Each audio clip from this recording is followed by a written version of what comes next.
જય સ્વામિનારાયણ. અષાઢ સુદ પૂર્ણિમા જેને આપણે ગુરુ પૂર્ણિમા તરીકે ઉજવીએ છીએ. કોઈ પણ શાસ્ત્રો હિન્દુ સંસ્કૃતિના હોય એ તમામ શાસ્ત્રોની અંદર કોઈ પણ સંપ્રદાયના હોય ગુરુના મહિમા વિશે ખૂબ જ આલેખન થયેલું છે. ગુરુ વિના ક્યારેય આ જીવ છે પરમાત્માની શરણાગતિ સુધી પહોંચી શકતો નથી, એના ચરણારવિંદ સુધી પહોંચતો નથી. સાચા ગુરુની જ્યારે શરણાગતિ સ્વીકારે છે ત્યારે સદગુરુ છે એ જીવાત્માને પરમાત્માના ચરણ સુધી પહોંચાડતા હોય છે. ગુરુ એવું પરમ તત્વ છે કે ઘોર અંધારાની અંદર અજ્ઞાન અવસ્થામાં સૂતેલો જે જીવાત્મા છે એને પ્રકાશમય બનાવી અને બ્રહ્મ જ્યોતિ એવું પરમાત્માનું જે ધામ એના ઉજાસ તરફ લઈ જનારું તત્વ એટલે એ સદગુરુ છે. મોહ નિદ્રામાંથી જગાડનાર કોઈ જો પરમ તત્વ હોય તો એ સદગુરુ છે. આ લોકનું જે નાશવંત સુખ છે એમાંથી શાશ્વત સુખ તરફ લઈ જનાર જો કોઈ પરમ તત્વ હોય તો એ સદગુરુ છે. મહાન મહાન રાજા મહારાજાઓ થઈ ગયા, સંત પુરુષો થઈ ગયા, એ તમામના જીવનની અંદર જ્યારે ડોકિયું કરીએ ત્યારે ખ્યાલ આવે કે એના જીવનની અંદર પણ કોઈ સદગુરુ હતા. અને એટલે જ આપણે ગુરુ પૂર્ણિમાના દિવસે જેની પાસે આપણે શરણાગતિ સ્વીકારી છે, જેમણે આપણને પરમ તત્વ પરમાત્માનું સ્વરૂપ છે એ ઓળખાયું છે, એની પૂજા કરીએ છીએ, વંદન કરીએ છીએ. ઘણા એવા લોકો છે કે ગુરુની કશી જરૂર નથી, આપણે જ આપણા ગુરુ. ચોક્કસ આપણે આપણા ગુરુ છીએ એવું જો તમે માનતા હો તો અંતરાત્માની અંદર જરા વિચાર કરીને ડોક્યું કરો કે આપણા દોષો છે, અંતઃશત્રુઓ છે, આમ તેમ જગતની અંદર દોડતું જે મનની વૃત્તિઓ છે એના ઉપર સંયમ કેમ નથી મેળવી શકતા? મોક્ષ માર્ગની અંદર વિઘ્ન કરનારાઓ જે દોષો છે એમાંથી પાછા વાળનાર જો કોઈ વ્યક્તિત્વ હોય તો એ સદગુરુ સંત છે. અને એમાં પણ શાસ્ત્રએ એ પણ બતાવ્યું છે કે જે સંત પુરુષની પાસે તમે શરણાગતિ સ્વીકારો છો એ પરમાત્માના પરમધામ સુધી પહોંચાડે એવા તો છે ને એ ચોક્કસ ચકાસણી કરવી. યાદ કરીએ સ્વામી વિવેકાનંદજીને કે જ્યારે નરેન્દ્ર તરીકે હતા, દીક્ષા ગ્રહણ નહોતી કરી, અને જ્યારે રામકૃષ્ણ પરમહંસ એમના ગુરુ એમની પાસે ગયા, સ્વામી વિવેકાનંદજી જ્યારે નરેન્દ્ર હતા, નરેન્દ્ર તરીકે વિચાર આવ્યો કે મારા ગુરુ છે શ્રીધન્ય ત્યાગી છે એવું હું જોઈ શકું છું, પણ હકીકતની અંદર એ ધનનો સ્પર્શ નહીં કરતા હોય. એક દિવસનો સમય રામકૃષ્ણ પરમહંસજી છે એમને સુવાની પથારી હતી, એ પથારીના નીચે ગોદડીના નીચે એક સુવર્ણ મુદ્રા નરેન્દ્રએ મૂકી. નિત્યક્રમ પ્રમાણે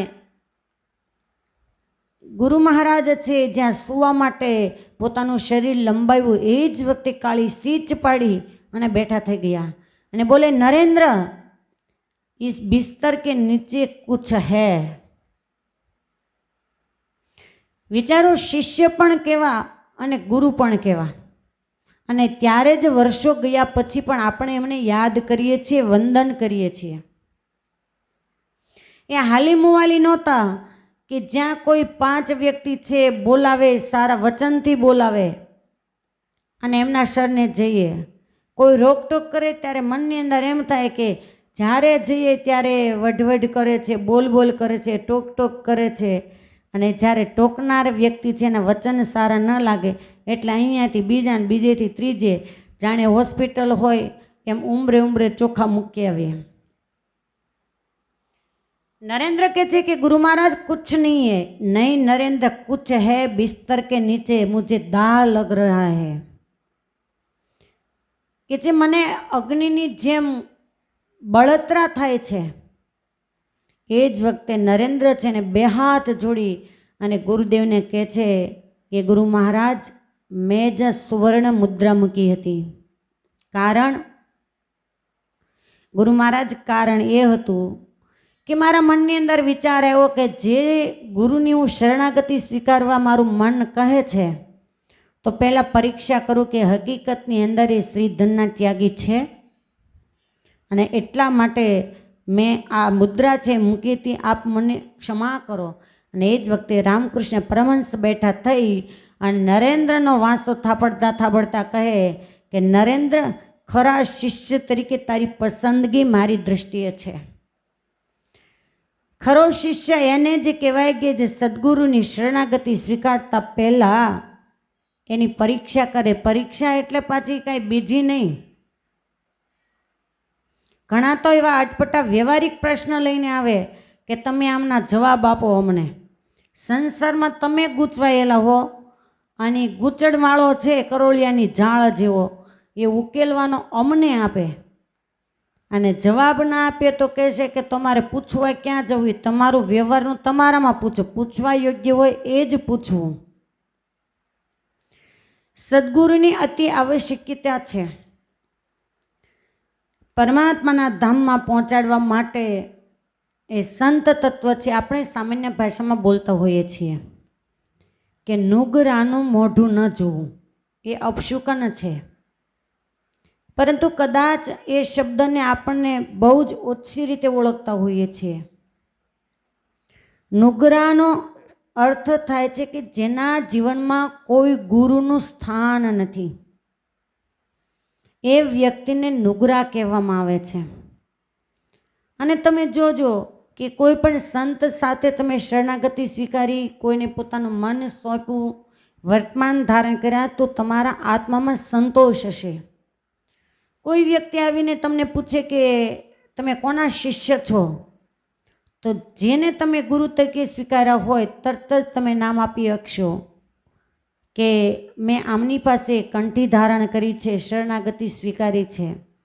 પરંતુ જેના જીવનની અંદર કોઈ પણ સંતનું સાનિધ્ય નથી, શરણાગતિ સ્વીકારીને તેમને હંમેશા અસંતોષ રહેશે. અને હજુ પણ કહું છું, જેમણે પોતાના જીવનની અંદર વર્તમાન ધારણ નથી કરાવ્યા, ગુરુ તરીકે કોઈ સંતને નથી સ્વીકાર્યા, એ મહેરબાની કરી અને ગુરુ પૂર્ણિમાના દિવસે તમારું મન જ્યાં માને ત્યાં વર્તમાન ધારણ કરી અને શરણાગતિ સ્વીકારજો. આમ તો આપણે સંપ્રદાય પ્રમાણે શ્રી સમાજના જો કોઈ આદ્ય ગુરુ હોય, જ્યાં સાંખ્યોગની પ્રણાલિકા ચાલુ થઈ એવા મહાન મુક્તાત્મા પૂજ્ય મોટીબા ઉર્ફે કહેતા જીવબા ગણાય. અને ત્યારથી આપણી જે ગુરુ પરંપરા છે ચાલુ થઈ, ત્યાર પછી વિદ્યમાન જે પૂજ્ય ગાદીવાળા છે એ ગણાય છે, જે ગુરુ મંત્ર આપી અને જીવાત્માને પરમાત્માનું શરણું આપે છે. ગુરુ મંત્ર ગાદીવાળા એક જ આપી શકે, વર્તમાન ધારણ બંને કરાવી શકે, સંતો, સાંખ્યોગી બહેનો અને ગાદીવાળા શ્રી. તો જેમણે કોઈને ગુરુ તરીકે સ્વીકાર્યા નથી એ વર્તમાન ધારણ કરજો. ગુરુ મંત્ર લીધો નથી એ ગુરુ મંત્ર લેજો. અને ગુરુ પૂર્ણિમાના દિવસે જેની શરણાગતિ સ્વીકારી છે, જેની પાસે વર્તમાન ધારણ કર્યા છે, શક્ય હોય તો ત્યાં જઈ એનું પૂજન અર્ચન કરી વંદન કરવા, પૂજન અર્ચનની અંદર કેવળ અને કેવળ એક સમય હતો કે શ્રીફળ અને સાકરનો પડો છે એ ગુરુને અર્પણ કરતા. પરંતુ ચોક્કસ એ વાત છે કે આદ્ય ગુરુ આપણા જે પૂજ્ય મોટીબા છે, ઘરે જો મોટીબાની મૂર્તિ હોય તો મોટીબા છે એનું પૂજન અર્ચન ચોક્કસ કરવું, ને ન હોય તો મનથી મોટીબા છે એનું પૂજન અર્ચન કરી અને વંદન કરવા અને પ્રાર્થના એટલી જ કરવી કે હે જીવબા, તમે જેમ આજીવન પર્યંત મહારાજની આજ્ઞા પાળી અને પરમાત્માને રાજી કર્યા, બસ અમારા જીવનની અંદર પણ મહારાજની આજ્ઞા પાળવાનું મનોબળ છે દ્રઢ બને અને મહારાજને જેમ આપે રાજી કર્યા એમ અમે પણ મહારાજને રાજી કરી શકીએ એવા ગુણ અમારામાં આવે. એટલી ગુરુ પૂર્ણિમાના દિવસે પૂજ્ય મોટીબા છે એને પ્રાર્થના કરવી, આ મોટીબાનું પૂજન કર્યું કહેવાય. એટલે ખાસ જેના મનની અંદર ભ્રમ હોય, અને ઘણાને ગુરુ કરતાં પહેલાં મોટામાં મોટી બીક હોય કે કંઠી પહેરશું ને તો કંઈક નિયમ પકડાવશે, એના બીકમાં 99.99% લોકો કંઠી પહેરવા માટે નથી આવતા. પરંતુ યાદ રાખો કે આ લોકની અંદર સંસારમાં કોઈ દીકરીને મોકલવામાં આવે છે તો એના નિયમો એને એની માતા ઘરેથી નાનપણથી શીખવાડતી હોય છે. રસોઈ કરવી કે વ્યવહારની અંદર કેવી રીતે વર્તન કરવું, કોઈ આપણા આંગણે તો આવે તો એને કેવી રીતે બોલાવવા ચલાવવા, એ કોઈ નિયમ એને કઠણ નથી પડતા. પરંતુ આ લોકમાંથી જે પરમાત્મા સુધી પહોંચવાનું છે અને સંતની પાસે જ્યારે શરણાગતિ સ્વીકારવાનું કહે ત્યારે એમ કે બધુંય કરીએ પણ કંઈક નિયમ આપે ને તો એ અમારાથી ન પડાય. હજી અમને એ નથી સમજાતું કે તમારાથી બધું જ થાય. સામાન્ય ભાષામાં કે નેવાના પાણી મોભે ચડાવો તો તમે ચડાવી દો, કઠણ છે છતાં. પરંતુ પરમાત્માની આજ્ઞા પાલન કરવાની થાય તો એ તમારામાંથી શક્ય બનતું નથી, એ તમને અઘરું પડે છે. જે કરી કરીને કરવાનું છે એ રહી જાય છે, નથી કરવાનું ને એ સહેજ થઈ જાય છે. માટે બે હાથ જોડી અને મારી વિનંતી છે કે બને એટલું આ દેહ કરી ભગવાનનું ભજન કરી અને ગુરુ પૂર્ણિમા આવતી હોવાથી કોઈ પણને જીવનની અંદર સંત તરીકે સ્વીકારી અને એની સાથે જીવ બાંધી દેવો, જેથી કરી અને આગળ જતા કલ્યાણની અંદર ખામી ન આવે. આટલું કહી અને મહારાજને પ્રાર્થના કરીએ કે મહારાજ આપના ધામ સુધી પહોંચાડનાર. એક સમય એવો હતો કે સદગુરુની શોધ કરવા માટે રાજા મહારાજાઓના પગ ફરી જતા હતા. પરીક્ષિત મહારાજાનું જીવન તમે જોવો ભાગવતમાં કે સુખદેવજી મહારાજનો ભેટો ક્યારે થયો, ફરી ફરીને થાકી ગયા. એક સમય એવો હતો કે મુમુક્ષુ છે એ સંત પુરુષને ગોતવા માટે નીકળતા હતા, અને આજે મહારાજની બહુ કૃપા છે કે સાધુ સામેથી મુમુક્ષુને ગોતતા ગોતતા આવે છે. તો કોઈ પણ એવા સંત પુરુષની શરણાગતિ સ્વીકારી અને જીવનને ધન્ય બનાવી દેવું. અસ્તુ. જય સ્વામિનારાયણ.